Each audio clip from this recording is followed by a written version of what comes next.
I'm so excited to be here. It's a plum-pleasing pleasure as well as a privilege.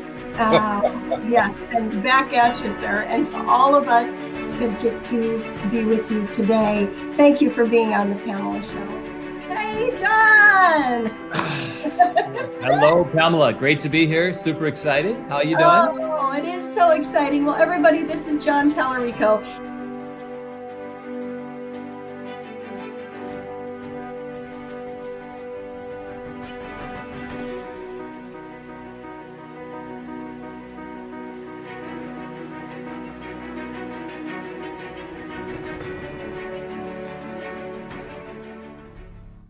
Hello, and welcome back to the Pamela Show, where we learn and we grow together. Today, you are so blessed to be back for part 2 of Stephon Leary's interview. This has been absolutely amazing. And last week, we ended on this high note about purpose and surrendering to your purpose and watching heaven go to work on your behalf. And this week, Stephon is going to start out with us discussing what real love looks like, and feels like, and tastes like, and experiences is like. He is going to dive in there and he's going to start with family relations and share how when you let God be the compass in your life, he will always point you to due north. So buckle up, make sure you got your paper and pen so you can write down all those gold nuggets, and let's go on with the show. Let's call him in. Come on, Stephon. Come back for more.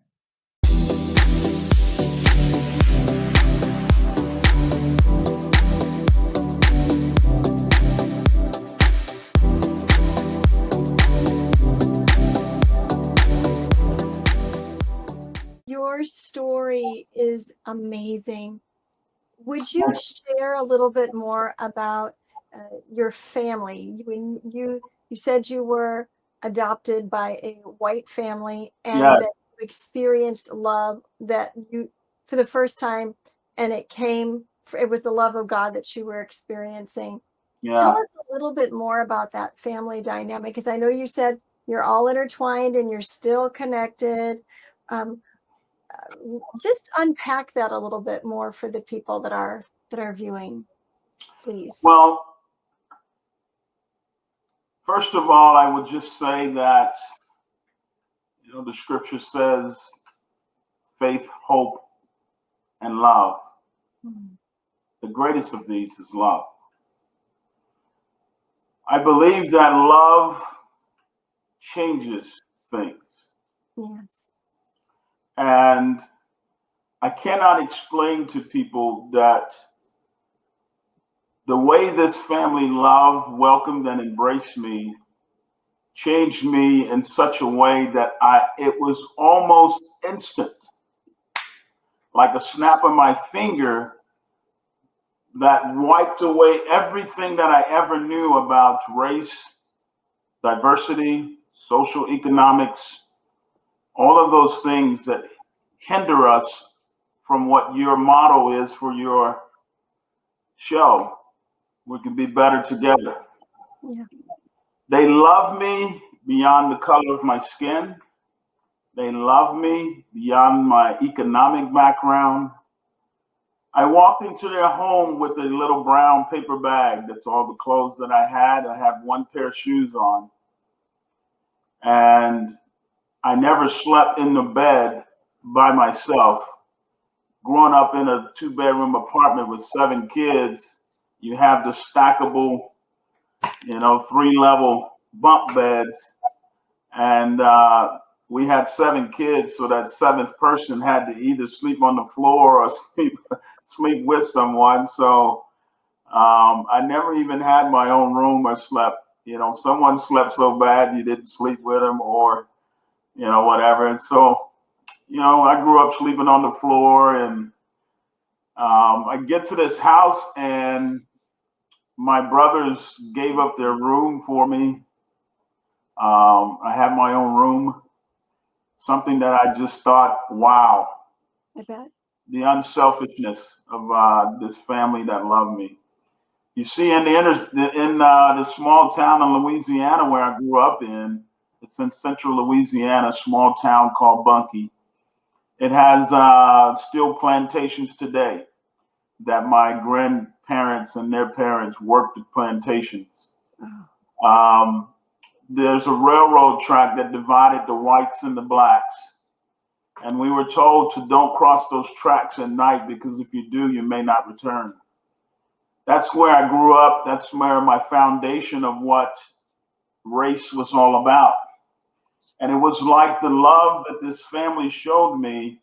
It broke the curse of hatred, of diversity, of seeing a person and accepting them because of the color of their skin or their economic status. And it overwhelmed me with a compassion and an ability to love others the way that I have been loved. My dad is the man that poured into me the invention. He has inventions. It was almost like God gifted me with a family that gave me the things that I did not have in growing up.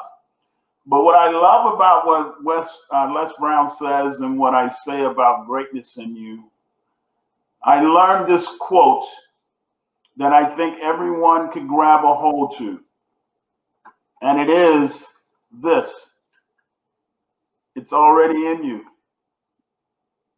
Yes. It's always been in you. Yes. You see, what I experienced brought it out of me. Mm-hmm. But it was always in me. What we have to do with each other is help bring out. That's what I mean, tap into.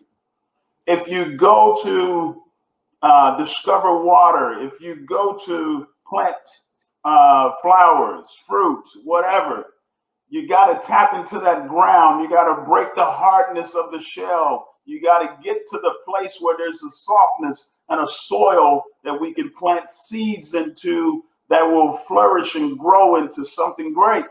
That's why there is greatness in every single one of us. We got to get past the hardness of the ground. And some of our grounds are harder than others because some of us have stone on top of the ground, not just a hard ground because the season has hardened our hearts. If we can soften the hearts of men, if we can soften the hearts of each other through love and care, compassion, extending our hands to help one another, we will discover that there's not just greatness in everyone, but there's a love in everyone so that we can be better together. Bravo. Oh, that is so beautiful and so true. So I wrote a couple of notes here that 'cause I'm a note taker big time. So you said the power of surrender, that you learned the power of surrender and that you're wanting to impart to people the power of surrender. Now, that's not surrendering to bad things. That it was ultimately surrendering to the love of God in your life and to his Yes. plan. But then you said the unselfishness of your family that you met. They looked different than you. They lived different than you had previously, but their unselfishness and their love for you, that between those two things, your surrender and their unselfishness, I wrote down, it broke the curse. Yes.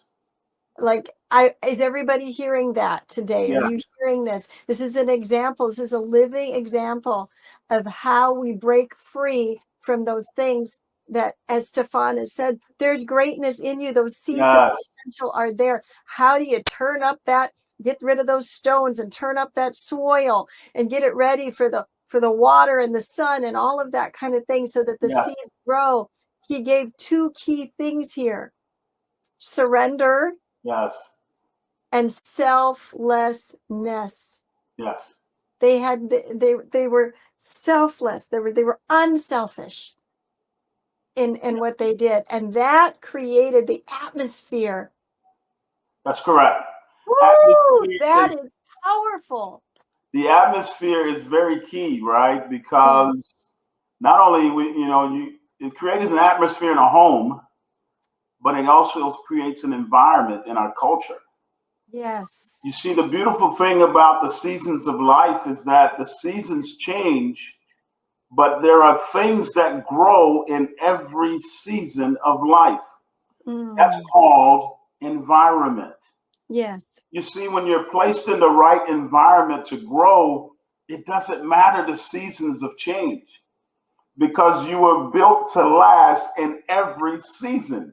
Yes. The love that overwhelmed me, prepared me, and helped me get beyond the abuse that I had experienced, the neglect that I have experienced, the failures that I had experienced, those things that happen in our life that takes us through seasons of difficulty ultimately go away when we're in the right environment.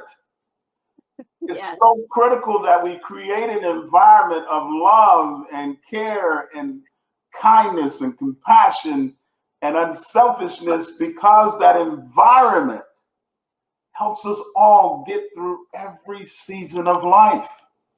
Yes. Even when it's difficult. Because Stephon Leary, as I said before, when COVID hit, I had to go back and visit 0 to 17.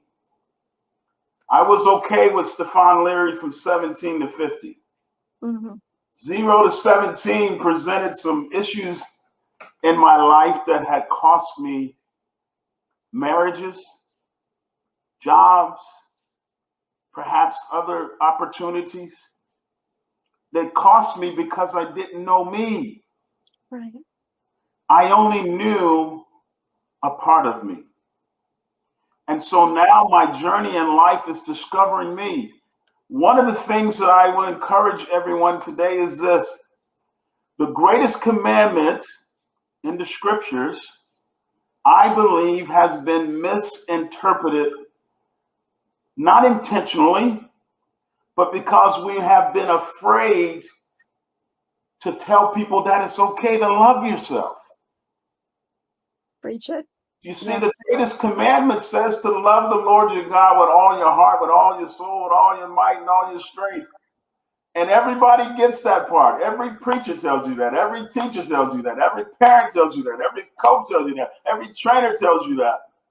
But when the seasons of life come and you don't feel like loving, or you feel like you can't love the Lord your God, it goes to step 2 and step 3. There are 3 parts of that scripture, not 2.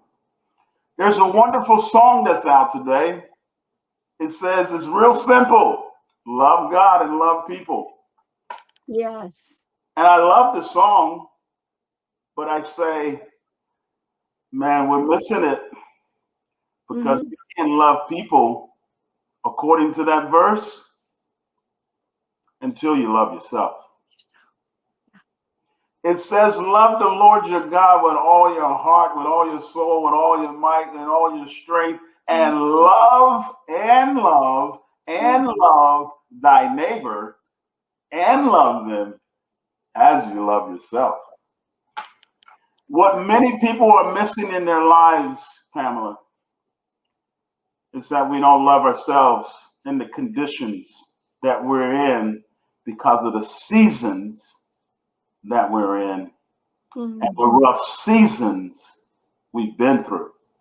Sure. So all of the pain, the hurt, the fears, the failures, the agonies, the defeats, the abuse, the neglect, the rejections, all of that has put us or caused us to go through a season in our life where we don't love us. And Stephon Leary went through that season. And I just recently, this is very recent, Pamela, I went and ran to my parents. I ran to my parents and I said, I got something to tell you. I got something to tell you. And I said, I heard this unbelievable service. It was from Stephen Furtick, and it says, it's always been in you. And what God showed me was, love has always been in me. But my family brought that love out. Out of you. But guess what happened to Stephon Leary, Pamela? Stephon Leary went through a divorce. Stephon Leary was asked to leave a job. because of false accusations. Stephon Leary buried that love that saved him. And I ran to my parents and I said, hey, God showed me I buried the very thing that saved me. Mm. It was love that saved me. It was love that changed me. And it is love that I need to continue to do, to accept, to love, and be loved. And so the past few years of going through my rough season, I buried love. And God has brought it back out of me again. And now I'm writing books and speaking to perhaps help somebody else who has gone through a difficult season and have lost themselves. And you and I have talked about my second book that's coming out, The Elevated Soul. I compare it to the Lion King cub Simba, where something difficult happened to him in his life. He lost his father. And he had a Lion King, Lying, named Scar, who told him, run away, Simba, and never return. You see, that's what happens in our life. Right. We go through difficult times in our life, and there's an enemy. There's an enemy in our voice, a liar, a Lion King, who's telling you to run away from who you are. And like the lion cub Simba, we run. We run to a far off place to where we don't even know who we are. True.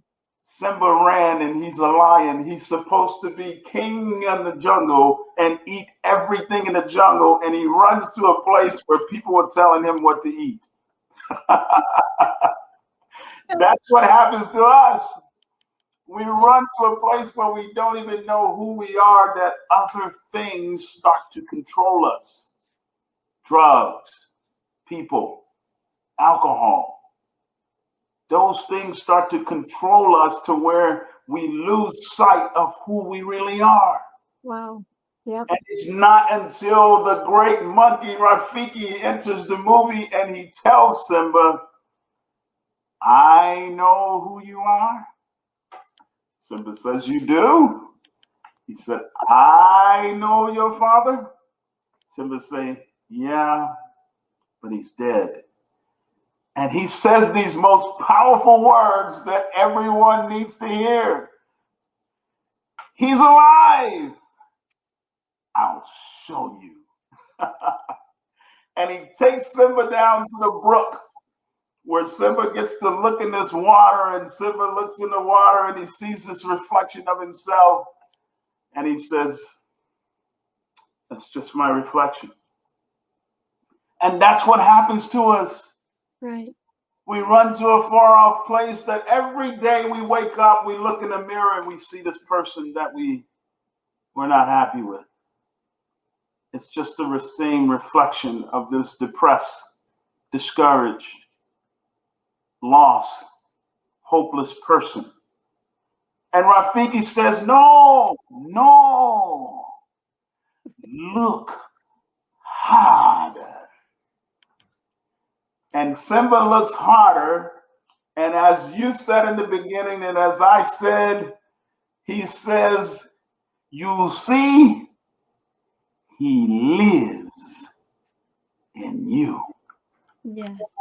Simba looks into the water in that movie, that wonderful movie, and he sees the reflection of his father, and he comes to himself because his father appears in the skies and says, Simba, oh, Simba, you have so forgotten me that you've forgotten yourself. Remember who you are. Yes. You are the son of a king. Remember who you are. So no matter what happens in our lives, Pamela, no matter what we go through, the key is to know and understand he lives in you. Yes. Remember who you are. Remember you are a son and daughter of the King. And he has great purpose in your life. No matter what you've been through, no matter what battle you face, no matter what situation you find yourself in, he has a purpose and a plan for your life. And Rafiki tells him one of the last greatest lessons we all can learn in our life. He tells him, oh my, was that the wind? And Simba says, I don't know. You see, Rafiki was telling him about the seasons of life. Yes. The wind blows and blows. Things happen in life. And he hits Simba on the head. And Simba says, ouch, that hurt. And Rafiki tells him the lesson that we all can learn. Said, oh yeah, the past does hurt. Mm-hmm. But you can either learn from it or you can run from it. Wow. And he swings at Simba again and he ducks. And he learned from it and he ran back to his purpose. Ooh. Oh my God. I have never, until I met you, seen or experienced Lion King in that like third dimensional. The Elevated Soul, you are more than what you see. That book is coming out, published by TVN. It'll be all over the networks. I cannot wait to get that book into people's hands. You are more than what you see. It is Christ that lives in you. That is the hope of glory. Absolutely. Oh my gosh, Stephon, thank you for empowering us. You're welcome. And there's so much, so rich. I came in on a good vibration and in a good spirit, but I tell you right now, like my feet are, up there somewhere. And don't pull me down. I don't want to come down. I'm going to carry this through the rest keep of the floating, day. keep floating, keep rising, keep rising. Right on. Thank you so much for sharing your heart. Thank you for the opportunity. It's been a pleasure. It has been a pleasure. Thank you so much. Thank you. Thank you to everyone who has tuned in today. I'm sure that you're floating way up there with me, right? Yeah. This has been amazing. I would like to ask you to do a favor for Stephon and I. Isn't his message today, his talk, his story, his gold nuggets that he dropped one after one, like bombs? Aren't they amazing? And shouldn't the world hear them? And it's really easy to get the world to hear them. If you're watching this right now, which obviously you are, there's a little button that says share. That's all you need to do is click that. You can send it to a friend, to a family member. You can post it on social media. You can tell somebody, download the Exposure app, and you need to tune in Thursday nights, 7 p.m. Eastern time, and hear these stories. I'm asking you to please do us a huge favor and share this knowledge. Share this episode because the world needs to hear it. We're all saying we want the world to be a better place, but it's only going to be a better place as each one of us affect the world that we're in. This is the way we can do it together. So help us spread this message. And I thank you in advance for doing that. Yes. I also want to thank you for being here today. And I want to remind you that you do have a purpose by design, not by default. That's right. Thank you for joining the Pamela Show, where we learn and grow together. Now get out there and be the salt and the light everywhere you go. Thanks. See you next time. Ascend Above the Crowd is the newest course by Pamela Hinkle. Ascend is a self-paced email course that will come directly to your inbox and will change your mindset and your life. Each week, you will receive lessons, resources, challenges, and journal writings that will help you discover your purpose by design. It's your time to ascend above the crowd. To learn more about Ascend, go to www.purposewithpamela.com/ascend. Oh my goodness, I am ready to go watch Lion King. How about you?